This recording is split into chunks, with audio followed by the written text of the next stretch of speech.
Jordan felt the shift the moment the server room fell silent. Not the kind of silence that came from a graceful shutdown. This was the oppressive, heat-soaked hush of machines clinging to life. It reminded her of the dim, wheezing halls of a hospice. The old infrastructure at Everlock Trust. 12 rack-mounted clunkers she'd patched, babied, and practically raised since 2004. Sat still, fans barely spinning, lights blinking like eyelids in their final flutter. And no one upstairs noticed. They were too busy in conference rooms with glass walls and recycled air egos, arguing whether the new chatbot should use emojis in error messages. Meanwhile, Jordan, the last person in the building who could spell Solaris without Googling it, was elbow-deep in a dying heatsink, mumbling to a legacy system that should have been in a museum. She had just spent 18 straight hours rescuing a collapsed transaction queue from midnight trading logs, powered only by vending machine coffee and 2 working lumbar discs. Her prize? A stale bagel in the break room and a Slack ping from someone named Tyler asking why the legacy artifact hadn't been sunset yet. Legacy artifact. Her hands stank of solder and old copper. Her knees cracked when she stood.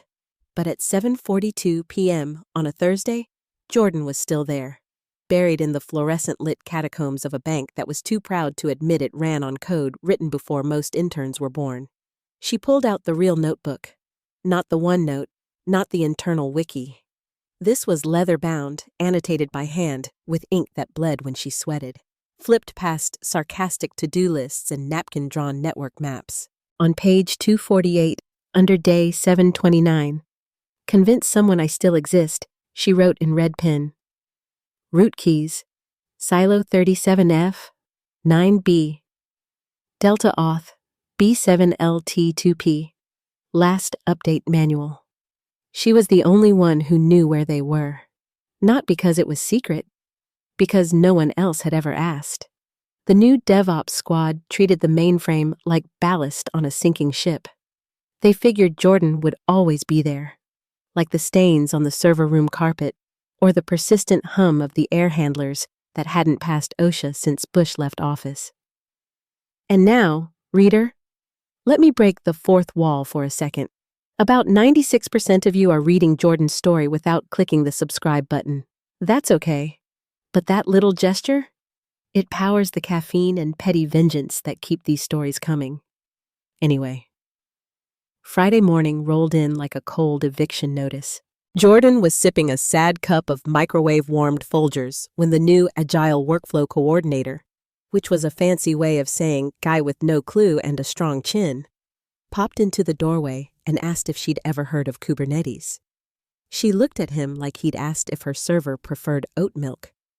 Then she went back to manually logging firewall activity because the migration to the new monitoring stack was stuck in eternal purgatory. Reed had promised a fix. Reed was useless. Around noon, Slack auto-kicked her from 2 of the infra channels she'd built herself, and then Tyler appeared beside her desk like a panicked meerkat holding a kombucha. "Hey, do you have docs for the weird cron jobs that run the audit triggers? We can't find them anywhere on Confluence." She didn't look up. "Nope." Then she printed the only known copy of the server architecture map. Because when the intern starts asking about audit triggers, the corporate guillotine isn't far behind. She folded the map into a manila envelope and slid it under her desk, next to the peanut butter crackers and the Advil. Friday started like most did for Jordan, alone in the sub-zero dungeon Everlock called hybrid infrastructure support. That was just code for no one else wanted to be here. She arrived early, coffee in hand, hair pulled into a knot so tight it could anchor a rowboat.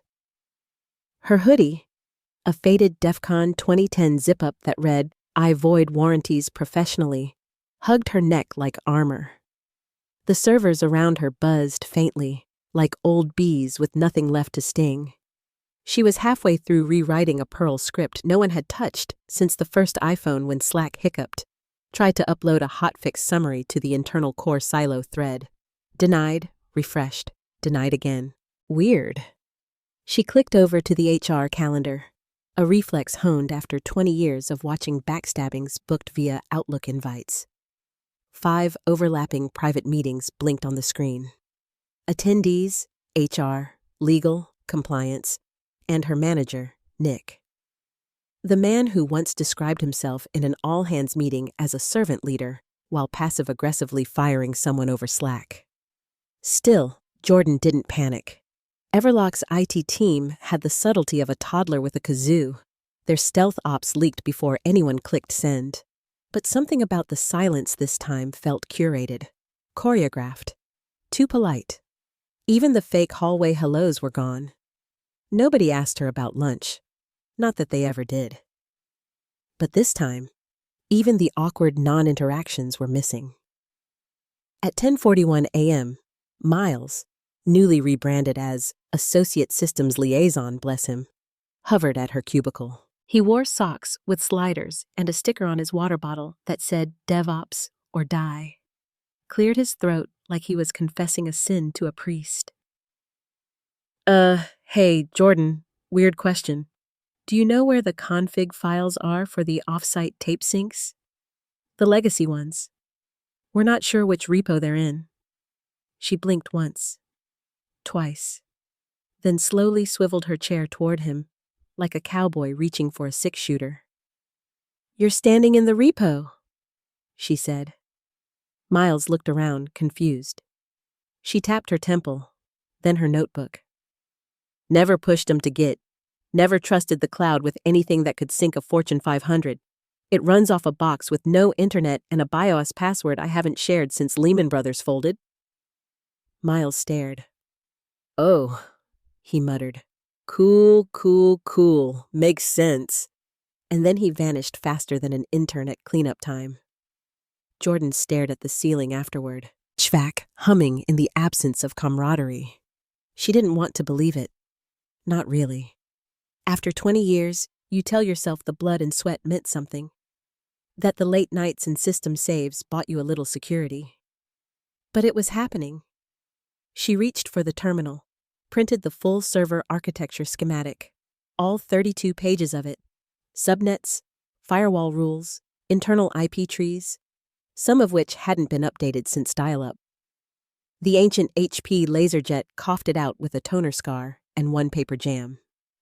She folded the documents with surgeon-level precision, slipped them into another envelope, and packed it beside the last one, next to a broken USB drive and a ceramic mug that read, "Keep calm and reboot harder." Because if the ice was cracking, she wasn't going under without a raft. At 4:56 p.m., she hit enter on a final patch, one nobody had requested, but everyone depended on. A patch to stop the Monday morning trading engine from collapsing under its own legacy. A patch only she could write. A patch that wouldn't make it into any slide deck. The screen flashed green. Success! Jordan sipped her bitter coffee, leaned back in the chair she never adjusted, and stared at the "No Food Near Consoles" sign she'd ignored since 2009. She raised her mug in a lazy salute. Then the email hit. Her inbox dinged. Subject line, Position Elimination Notification. She opened it without thinking. Reflex, 4 paragraphs.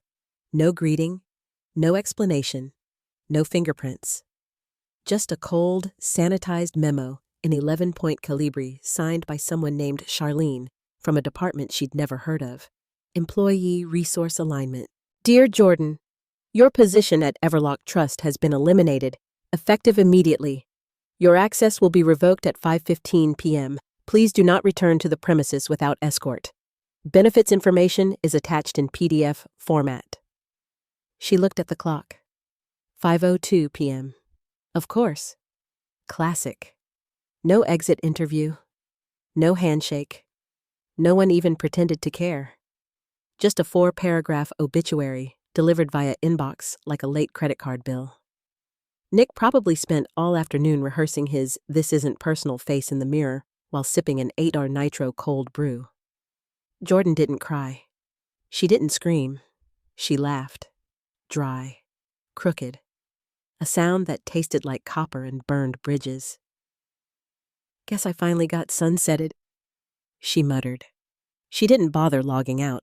Her access would be nuked any minute. Instead, she shut down the terminal slowly, like saying goodbye to an old friend. Pulled out her keychain, slid off a worn, laminated root credential card she'd kept for 17 years. The edges were peeling. The ink had faded to ghost gray. But the numbers were still there, still burned into muscle memory. She laid it gently on the keyboard, a priest placing a rosary on a casket. Then she reached for her cactus. It lived in an old, chipped mug that read, Trollmalt plus Del my soul. One arm flopped over the edge. It was stubborn, dusty, and half dead, just like her. She dropped it into her tote next to the envelope, the crackers, and the painkillers. She walked out without a glance back. The badge reader beeped one last time as she passed through the stairwell exit. HR was already closed. No one waited. No goodbyes. No card. Just a half-eaten slice of carrot cake in the break room fridge with Nick's name on it. She thought about smashing it. Didn't. At home, she cracked a cold beer and opened her personal laptop. The real one, not the stripped-down work-issued ThinkPad. She pulled up Gmail and set a vacation responder. Subject, gone fishing. Body, literally. Then she shut the lid, opened her bottom drawer, and pulled out her fishing hat. Sun-faded, stitched with pins from DEF CON, black hat, and one that simply read, BOFH. She started packing. The same execs who blind carbon copied her into unemployment were probably clinking glasses at some off-site innovation retreat in Tahoe right now, celebrating Monday's launch of the new Everlock investor portal. A glittery front end built by an overpriced agency with more buzzwords than stability. It had slick UI, an AI chatbot named ELO, and supposedly zero downtime architecture. But what it actually sat on? A graveyard of forgotten servers, legacy code, and a trade queue engine patched by one person with duct tape and hatred, Jordan. And the new DevOps director? Troy? Troy was a medium post in human form, all swagger and Terraform scripts that almost worked. He never touched the legacy core, never even asked where the audit scripts lived. Because Troy didn't believe in legacy systems. Troy believed in containers. 470 miles away, Jordan stood knee-deep in the White River, wearing thrift store waders and a hoodie with a faded rage against the latency patch. The sun was just beginning to crest over the hills, casting light on water so clean it looked illegal. She hadn't felt this kind of quiet in years.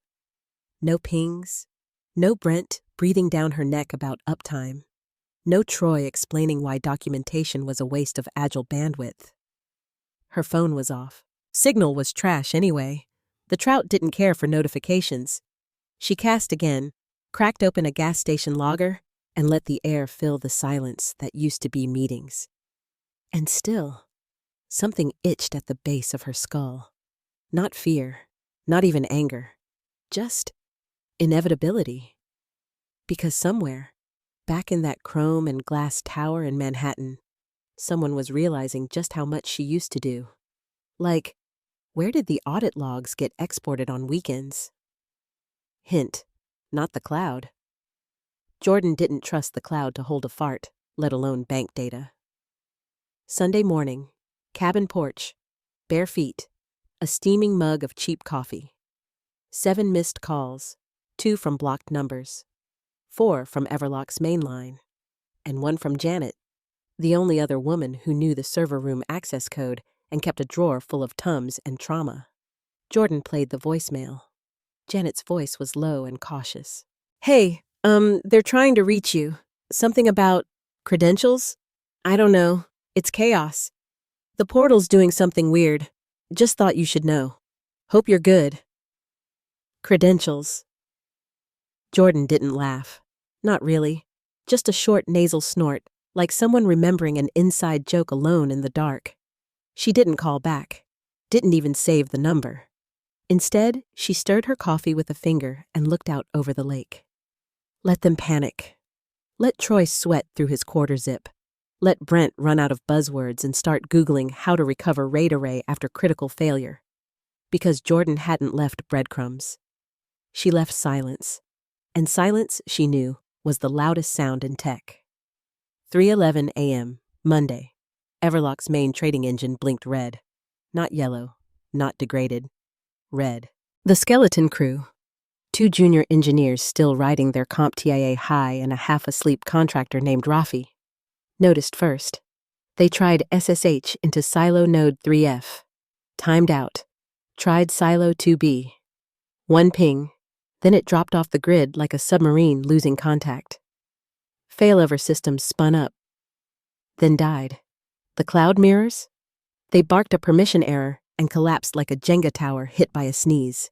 By 3:16 a.m., Rafi was sweating through his hoodie, mumbling, "It's probably just a routing issue." He reran an Ansible script that hadn't worked right since Thursday. Tried the root credentials stored in the vault. Root Everlock 2021. Denied. Tried again. Denied. Account locked. Trade queues began stacking. Sessions failed. API calls returned 5003s across the board. The portal front end was still live, but no one could log in. No AUth tokens. No access. 4:05 a.m. Someone woke up Troy. He arrived 30 minutes later, reeking of beard oil and bad decisions. Demanded to know why the backup images weren't restoring. That's when Rafi said, "They're there, but they won't decrypt." Troy frowned. "Use the decryption key from SharePoint." "We did." "Then use the one I posted in Slack."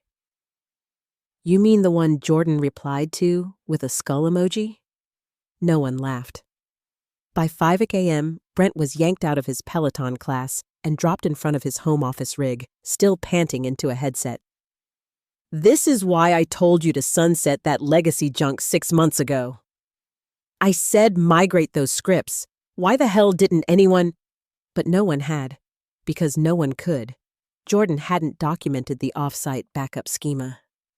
She hadn't uploaded the catalog for the legacy encryption tokens. She hadn't onboarded Troy to the meat and bones of Everlock's Frankenstack infrastructure, because no one asked her to. They assumed she'd always be there, until she wasn't. And then Janet spoke up, voice shaky but clear over the all-hands Zoom. "The off-site backup, it's not in the cloud. It's on a physical tape, in a secure locker, Jordan's storage unit. She's the only one with access. The encryption keys, they're hers. She never gave them to anyone." Silence. Brent whispered, "Jesus." Janet shook her head. "No, Jordan." 6:32 a.m. Internal compliance flagged a 92% authentication failure rate across Everlock's infrastructure. The cyber risk dashboard lit up like a Christmas tree on fire. Email tickets from investors started flooding in. Then came press contacts. Then legal. Someone finally checked the logs. Last successful root login, Friday, 4:57 p.m. User, Jordan. Root. Same minute the patch went live. Same minute she shut her terminal, grabbed her cactus, and walked out. Every container, corrupted. Every auto-scaling mirror, pointing to garbage data. The Kubernetes cluster spun endlessly like a broken carnival ride. By 7:12 a.m., the new investor portal was dead. Not slow, not glitchy. Dead. Markets were set to open in less than 2 hours. And Everlock's back end was locked behind an encryption schema that lived on a handwritten notebook, buried in a tote bag, somewhere near the back seat of a dusty old Subaru last seen cruising into the Ozarks. 8:03 a.m. Everlock's 27th floor smelled like desperation and spilled espresso. The place that once echoed with startup optimism now resembled a disaster command center. Execs clustered in glass-walled rooms, shout-whispering over muted Zoom calls with external counsel. Every login failed. Every trade request timed out. Their new chatbot? It spat gibberish and broken Spanish, followed by a cheerful link to their careers page. Twitter got wind of it by 8:50. Everlock Meltdown was trending by brunch. 9:10 a.m., the CIO cracked open a sealed folder marked Kill File, Infra Risk Redlines. Inside was an email thread flagged by the audit bot. Subject line, Legacy Infra Redundancy Budget Reallocation. Author, Troy. If we eliminate Senior Engineer JL before mirror finalization, we save approx. $191,000 in Q3 salary/benefits. Infra team assures me risk is minimal. Legacy systems should hold until Q4 containerization. Should. Brent read the word out loud like it was the last nail in his coffin. No one made eye contact. 9:38 a.m. The market bell rang. Everlock's systems didn't. Trading halted. Accounts froze. Clients screamed. And somewhere in a lakeside cabin outside Jasper, Arkansas, Jordan stirred a pot of chili over a camp stove and sipped bourbon from a ceramic mug that said Alt plus F4, my life. Her phone buzzed. She turned it on for exactly 3 minutes. One voicemail. Brent. Jordan, hey, I know this is sudden, but, we could really use your help right now. With the legacy stuff. Please, we'll compensate you. Generously. She smiled, not out of spite, out of clarity, like a mechanic hearing the exact noise she warned about 2 months ago. She took a long sip, tapped the screen. Power off. No anger, no gloating, just the quiet glow of consequence. By noon, Everlock's boardroom looked like a hostage scene dressed in blazers and blinking PowerPoints. Every person who once rolled their eyes at Jordan's paranoia was now flipping through binders, digging through old emails, praying for a sticky note that might say root password equals bananafish 47. They weren't engineers anymore. They were archaeologists. Legal was in full containment mode. PR had entered its third hour of crisis phrasing the word unexpected. And then someone, finally, asked the question. Wait, who owns the encryption schema? More silence, a flurry of Slack pings. Then someone opened LinkedIn. 12:42 p.m.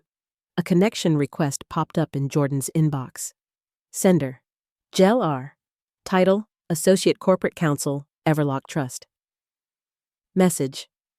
Hi Jordan, hope you're well. Wondering if you'd be open to a quick chat about some system architecture you were involved with. Nothing urgent, just looking to reconnect. Jordan laughed so hard she snorted coffee up her nose. She didn't reply. Next came the pastel-colored HR email. Same brand of tone-deaf cheer they'd used when they fired her. Hi Jordan, just checking in to see how your transition is going. We'd love your feedback on the offboarding process and hope you're finding time to relax.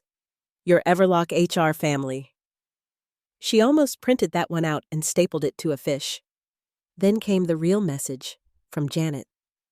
They're offering a contract, 3x your old salary. Troy's on the verge of crying. Want to come in for consulting? Jordan didn't answer right away. She stirred her chili, humming a Bowie tune. Heroes, maybe. Vindication didn't come with applause. It came with silence. And the power to ignore people who once ignored you. Let them sweat.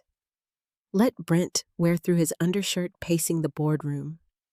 Let Troy rehearse his apology in front of the bathroom mirror while his containerized dream crumbled. And while Everlock scrambled to patch holes in a ship they didn't understand, Jordan made one phone call. Not to the company, not to Janet, not even to her buddy Carl, who once helped her smuggle a 2U backup array past security. No, she called her patent lawyer. Back in 2009, during a week fueled by bad ramen and good spite, Jordan had built her own encryption schema, a binary/RAuth hybrid layered with proprietary logic cobbled together from forgotten white papers and caffeine-induced visions. And then, she filed a provisional patent, quietly, out of pettiness, kept it alive year after year like a trapdoor spider under the floorboards. "Pull the trigger," she told her lawyer. "Assert ownership. All of it." "You sure?" he asked. She looked out the cabin window. A squirrel was attempting to fistfight a blue jay. "Let's just say, if they want my brain, they're paying the toll." She didn't answer emails after that. Didn't check LinkedIn. Let the offers pile up like dirty laundry in Troy's overpriced loft. Because Jordan wasn't just the key holder anymore. She was the architect. And Everlock? They were squatters in a house they never truly owned. By 9:43 a.m. Tuesday, Wall Street was buzzing. Everlock's systems weren't. Investor accounts remained frozen. Trades disappeared like smoke. And then CNBC broke it. Breaking. Major outage at Everlock Trust halts access to thousands of investment accounts. Technical glitch, the spokesperson said. Reddit didn't buy it. Twitter roasted them. TikTok was flooded with finance bros breaking it down with captions like, "Legacy code strikes again. #boomer revenge." One clip had 100K likes by lunch. At 11:04 a.m., an internal Everlock memo leaked to the press. Subject: Critical system knowledge loss due to improper offboarding protocol. Translation: We fired the one person who kept the lights on. Now we're drowning in our own stupidity.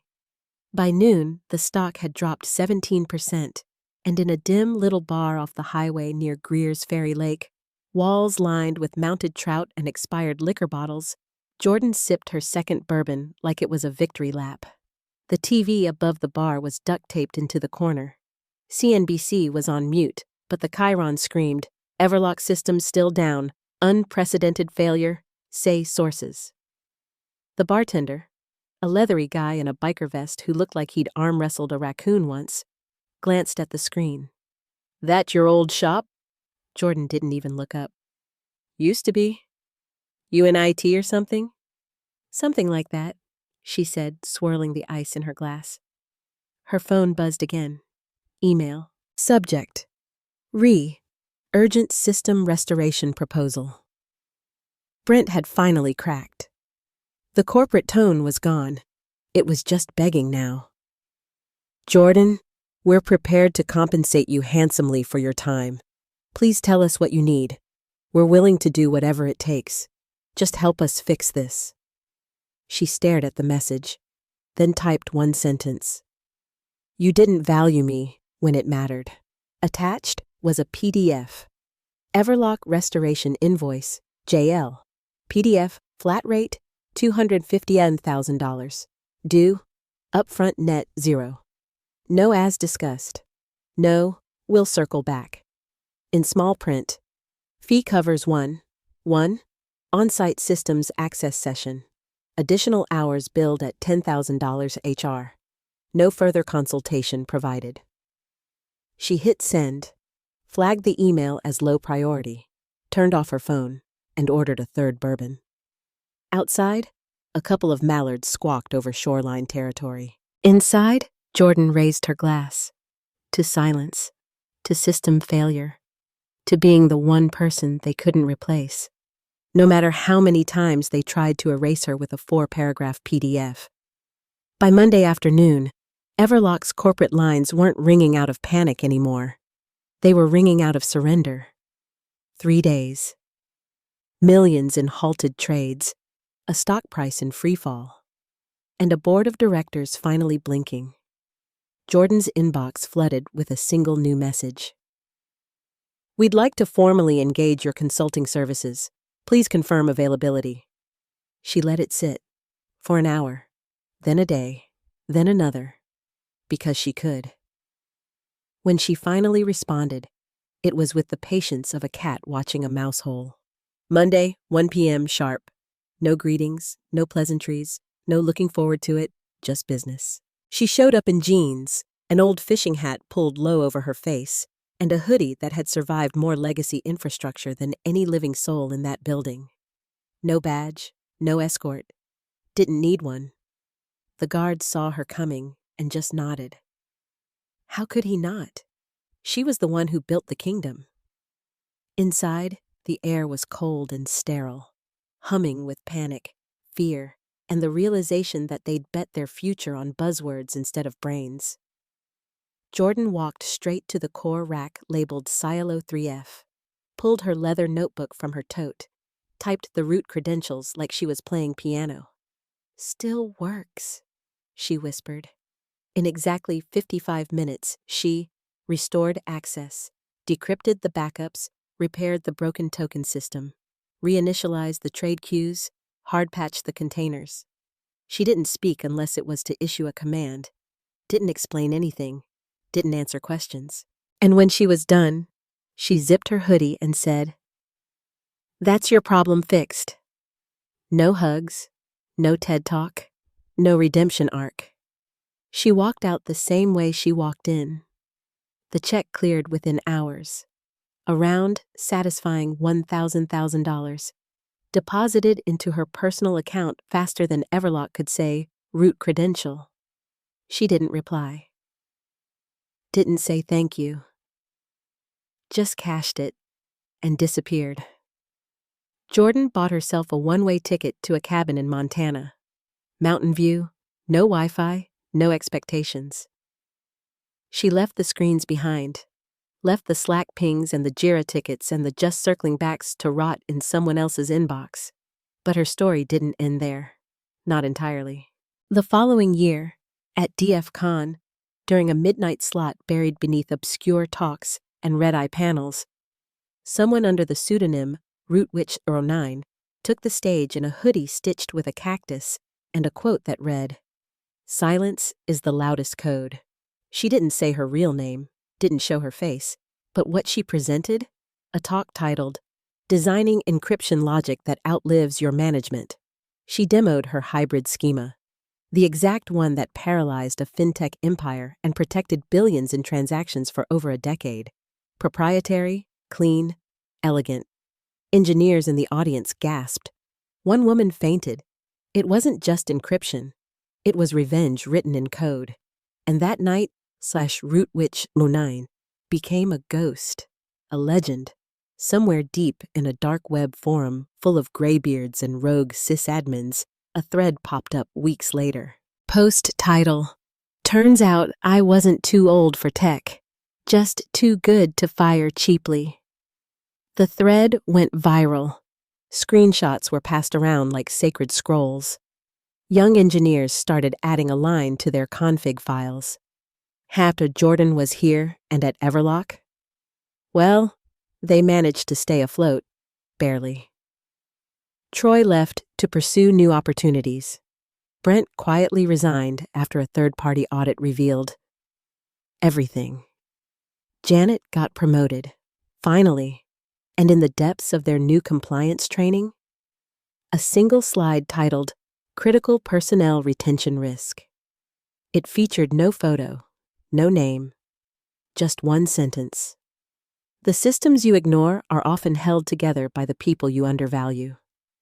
As for Jordan, she spent her days fishing.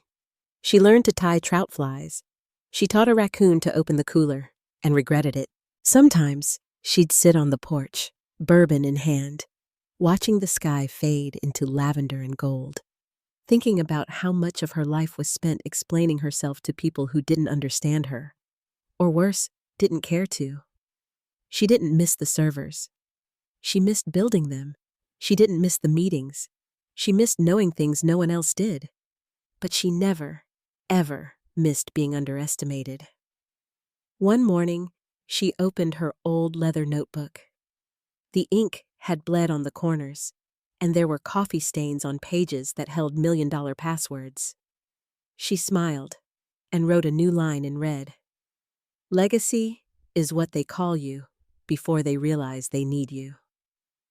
Then she shut the book, set it on the shelf beside her cactus, still alive somehow, and walked outside to watch the mist roll off the lake.